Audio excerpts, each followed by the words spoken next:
Writing is a lost art for most corporate sustainability professionals. It's time to bring it back. Hey everybody, and welcome to the Sustainability Communicator, the podcast exploring the intersection of corporate sustainability and storytelling.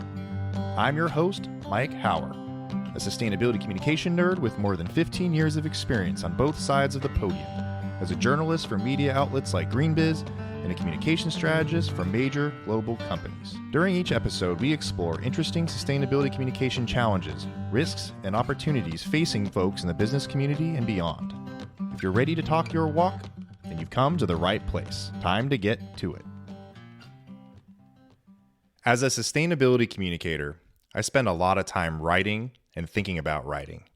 Whether it's writing sustainability reports, creating web copy, developing blog content or external articles for my clients, and also writing my own articles for GreenBiz, my own blog, newsletter, and even on LinkedIn, I think a lot about how the written word can be used to advance social and environmental impact. Some might think that the ability to write well is no longer needed because we have tools like ChatGPT and other forms of iterative AI that can essentially write articles for us. But I disagree. I believe that the ability to write well continues to be a critical skill for communicating sustainability. And I'll tell you why. Strong writing skills allow sustainability professionals to achieve several objectives, including educating and engaging stakeholders into action. Persuasion is one of the most important powers that a sustainability professional cultivates throughout their careers. And writing allows us to deepen and clarify our thoughts on complex sustainability topics. Throughout a career in corporate sustainability, you'll be required to engage in several types of writing. Many might think first and foremost about sustainability report writing, which is definitely common these days, especially as it gets more and more interest from companies around the world. But it's also important to know how to write emails, internal notes to employees, blog posts, articles that might be published externally in a news outlet, and even social content is increasingly important when it comes to educating and engaging stakeholders on sustainability. After more than a decade as a sustainability-focused writer and editor, I've seen my fair share of good and bad writing and everything in between. From covering the complexities of the climate crisis to sharing strategies for social impact, I've learned a thing or two about what does and doesn't work. While many people might think that you're born with the ability to write, that's just not the case. Everyone can become a better writer if they put the time and effort into learning and improving. And the challenge of writing well in corporate sustainability is that it's not just about being a good writer. It's about understanding the nuances of the complex sustainability challenges that you or your organization might be facing. One day it might be about the circular economy, and another day it might be about Scope 3 emissions in the supply chain, and on another day it could be about net zero goals or diversity, equity, and inclusion goals. Because I spend so much time editing and thinking about writing and sustainability, I thought I'd try to help elevate sustainability writing across our industry by offering what I call the Writing for Impact Masterclass. And we had our first class last fall and had about a dozen sustainability professionals attend from all levels, mostly senior folks. And it was really helpful. It seemed to engage a lot and people seemed to learn a lot. It was great to get a group of people together where we could workshop some articles that they're working on and cover some of the basics of good writing in general and also good sustainability writing. And some of the learnings from that class are what I want to share with you today, the fundamentals of effective sustainability writing. And I think everyone, if they can learn these skills, will be better at writing and better at communicating sustainability overall. The first fundamental of effective sustainability writing is seek word efficiency. So when writing about sustainability, less is more. Over my career so far, I've come across countless articles where the author wastes words needlessly and just talks too much about the topic without getting their point across. Just as a sustainability professional might work to reduce the number of transports needed to get a business goods to market, the fewer words that you use to get your point across, the better. Good writing is clear and concise. You don't want to bury the lead, as all new journalists are taught. You want to get to the point and only include the words necessary for backing up your argument. So if writing about circularity and your company's approach, you don't need to spend several paragraphs explaining the history of plastic waste, depending on your audience. Typically, you have about 10 to 20 seconds to capture the attention of a reader before they lose interest. So don't dilly-dally or your writing may go unread. And you also need to know that it's tough to achieve word efficiency in earlier drafts. So feel free to let out all your thoughts onto the screen or piece of paper. And then when you move into editing, then you can improve the word efficiency later. The second fundamental to effective sustainability writing is embrace originality. Cliches run rampant in corporate sustainability communication. If you can detect a lot of cliches in a company's communications around sustainability, there's a really strong chance that they're greenwashing.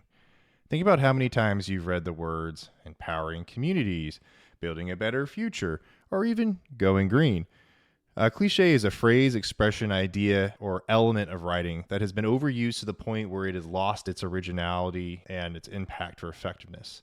So, cliches often become trite and predictable because they've been used so frequently that they no longer convey that freshness or creativity that they once did.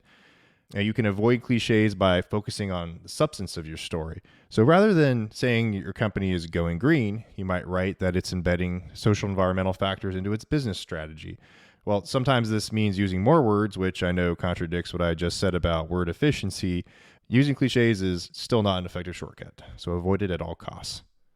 The third fundamental is be humble while avoiding hyperbole. If you look at a lot of sustainability communication and writing out there, you might be surprised to learn that we haven't actually already solved the climate crisis and every other social and environmental problem. Oftentimes, there's very fluffy language in ESG reports, blog posts, op-eds, and even on LinkedIn that makes it sound like every single company on the planet has already solved all these problems or is doing such impactful work that they can single-handedly take them on themselves.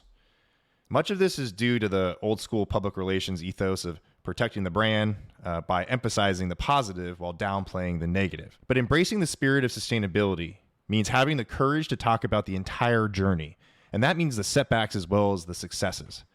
Few are interested in stories without struggle, and embracing humility makes your writing much more effective and engaging. Hyperbole also is a popular shortcut used to convey urgency and importance in sustainability writing. But while the climate crisis is definitely a big deal and an existential threat to humanity's future, overemphasizing this in your prose undermines its effectiveness. Given the complexities of the climate crisis, it's unlikely that anything your organization is doing will decide the fate of humanity. So putting the problems you're writing about into context helps avoid hyperbole and also allows you to tell a more authentic and relatable story. Accept the fact that few things your company does actually are game changers, and this will go a long way in improving your sustainability writing and communication overall. A good policy is to show and not simply tell your reader about the positive impact your business is having on the world. So avoiding hyperbole also will help you steer clear of greenwashing, which is, of course, increasingly important. The fourth fundamental of effective sustainability writing might sound obvious, but it's still worth talking about. Know why you're writing and for whom. Complex sustainability issues impact a wide variety of stakeholders in different ways. So having a clear understanding of who you're trying to reach with your writing will make it a lot easier for you to actually achieve this. And it will make the writing process much smoother too. So an article about supply chain sustainability aimed at consumers would look a lot different than one written for procurement professionals. Starting with the end in mind also saves time while improving your sustainability writing overall. Now, think about why you're writing in the first place. Is this to educate, persuade, or just make a ruckus? That's something I enjoy doing. Of course, writing is an act of creation and often will take you where you least expect it to. But having a clear understanding of what sparked the idea in the beginning and why you're actually writing will help you better serve your audience in the long run. The fifth and final fundamental of effective sustainability writing is about making your writing personal. Blending the best parts of your personal and professional personas yields better, more compelling writing. Your unique voice and perspective is what makes your sustainability writing interesting and memorable. The best writers know how to weave in elements of their personality into their prose, which will allow them to better connect and engage with their readers. Dare to be vulnerable.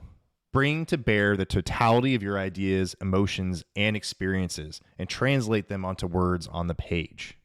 These 5 fundamentals aren't an exhaustive list of best practices in sustainability writing. I'll probably actually do a part 2 at some point in the future, but keeping them in mind as you put the proverbial pen to paper will help you improve your writing skills overall. And remember that rules are meant to be broken once they've been mastered. So when your skills advance far enough with writing, you'll have the freedom to pick and choose what works for you. Writing is one of the most effective tools for educating, persuading, and engaging audiences of all types on sustainability issues. But mastering it's a lifelong endeavor, something I'm still working on myself. And it's something all sustainability professionals can and must work on. And with that, we've reached the end of this episode of the Sustainability Communicator podcast. Thank you so much for tuning in today. If you like what you heard and you'd like to hear more, stay tuned for future episodes that cover a variety of topics in sustainability storytelling. To stay in the know of future episodes and other content, you can follow me, Mike Hauer, on LinkedIn, or you can follow us on our newsletter. You can sign up for that in the show notes.